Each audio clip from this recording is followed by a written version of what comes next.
Now, when we think of Asians, specifically East, Southeast, and Northeast Asians, these are the faces we think of. But have you ever wondered how did the ancestors of these people look like?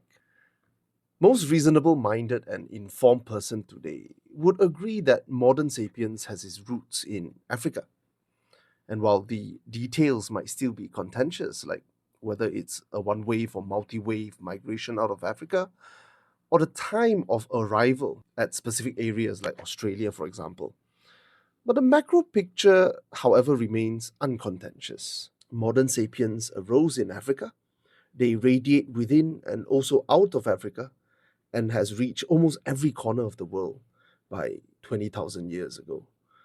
And most would also agree that outside of Africa, those early migrants very quickly encountered different biomes, facing new challenges, accelerating the selection process, resulting in the wildly differing morphology you see of people outside of Africa today.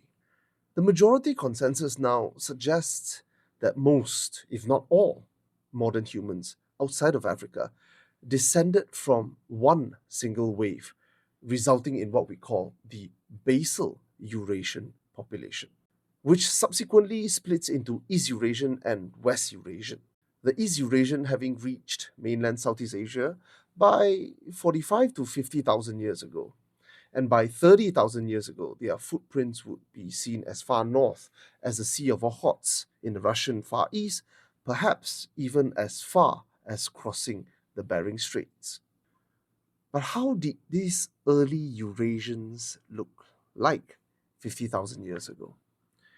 It might be difficult to accurately reconstruct how these people looked, but some of these early East Eurasians actually left pockets of populations that have hardly moved at all or changed their lifestyle in the time since then. And by looking at some of these up until recently completely isolated tribes, we can make an educated guess as to how our East Eurasian ancestors would have looked.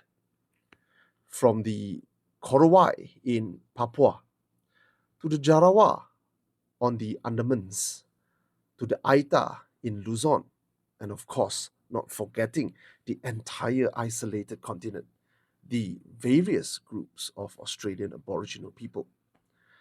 It wouldn't be too far fetched to think that the early East Eurasians would have looked more like these populations than modern East, Northeast, and Southeast Asians today.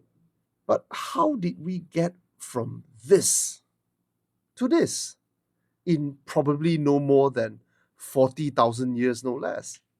Can we find population displaying morphology that is right in between these two extremes, other than the tropics of Asia and continental Australia? Where else can we find remnant populations isolated long enough from modern East Asian archetype?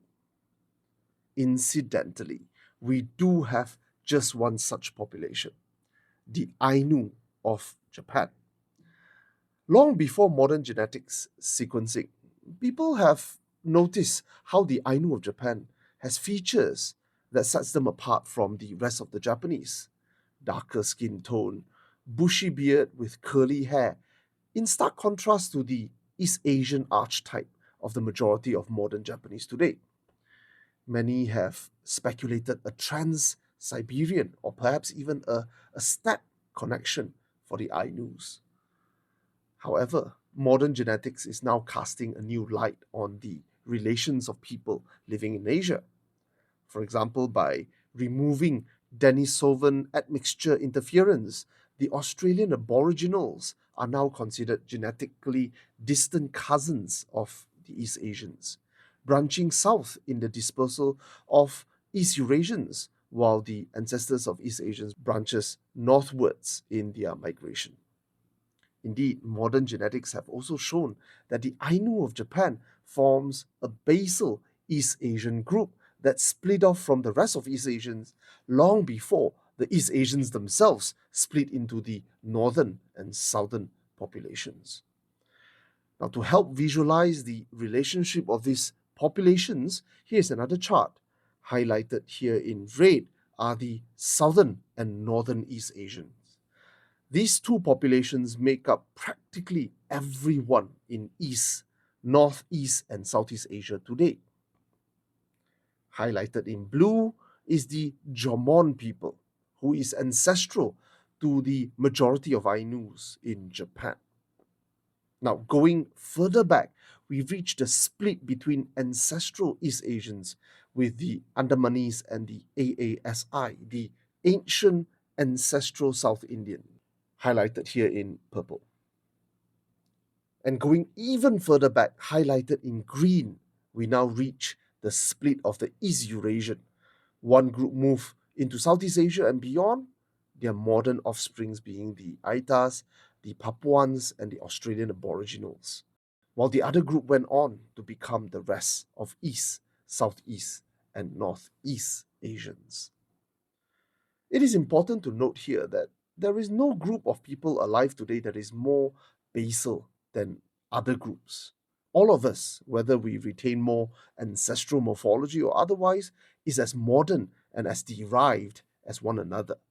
An Ainu in Sapporo today is just as modern as a Han Chinese in Shanghai or an Australian Aboriginal person in Sydney. But perhaps these faces that we are looking at now are the closest to a typical person living in the Upper Paleolithic Asia.